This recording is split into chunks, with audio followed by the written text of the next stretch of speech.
Hi and welcome to my second devlog. In this devlog I want to talk about the things changed or added since the first devlog.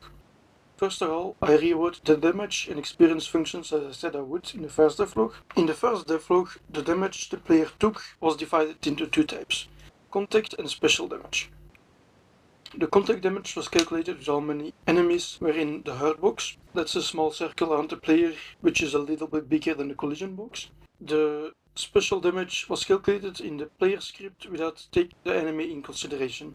Both have changed since then. Both damage types get their damage set on enemies spawn, meaning they don't increase in damage when the player levels. New enemies will still have higher damage, but they won't increase if the player levels while they're on the field, which was the case before. The contact damage is calculated using the values of all enemies in your hurt box. The special damage, currently only projectile and smash, are done through the take damage function that gets calculated when the player is hit by an enemy attack. This function also gets called for the contact damage. For the experience, I change the texture to be white. This way I can easily change the color depending on how much experience they carry. Enemy experience is now set through their data instead of having the same experience up from all enemies. Since before it was random from 0 to 10 in the experience script, now it inherits the experience from the enemy. Another improvement I made is that all enemies now share the same script, reducing the work I need to do to create a new enemy. Enemy stats are also stored in one central file instead of having all the stats in some random spots in the code. This is the same system that I use for the upgrades. Basically, I make one file which acts as a database where I store all the enemies. It's kind of a JSON format. This way I can easily edit stats and add new things. For example, adding a new enemy. Before I would have to create a new script, a new 2D node, and spawning rules in the game script.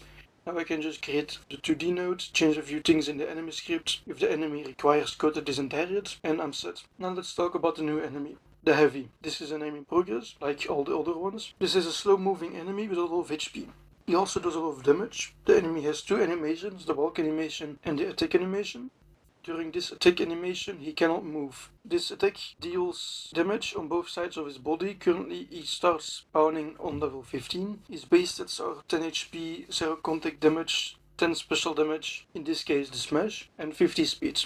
He drops between 15 and 50 experience. His HP increases by 0.5 per level, special damage by 0.5 and speed by 5. Contact damage does not increase, so it stays 0. The same thing is for the shooter as well. Contact damage also does not increase for that. I'm also rewriting how upgrades are done. Previous upgrades to, for example, damage were linear, so each upgrade gave you 0.25 damage extra. Now I'm making some upgrades scale exponentially. In the case of damage, it is now 10%, so one level is 1.1 damage, two levels is 1.21 damage, and so on. Currently, the only upgrades written that way are damage and the experience multiplier. The upgrades I currently plan on changing to this system are pickup range, attack range, health and heal. Another thing I plan on doing is making the two range upgrades have a max upgrade count of around 10.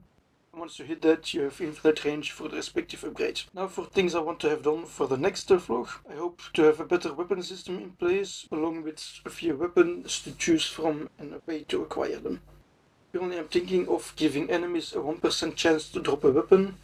This will be a choice like the upgrades. The weapons I'm currently thinking of adding are a sword that circles around the player, a dagger you can throw. This dagger shoots multiple shots in quick succession to then recharge for 1 to 2 seconds. And maybe a damage over time region around the player. I might make it too slow as well, but I don't know yet. If you have any ideas as to what weapons I could add, let me know in the comments. I know this devlog took a while. This is because I've been busy with school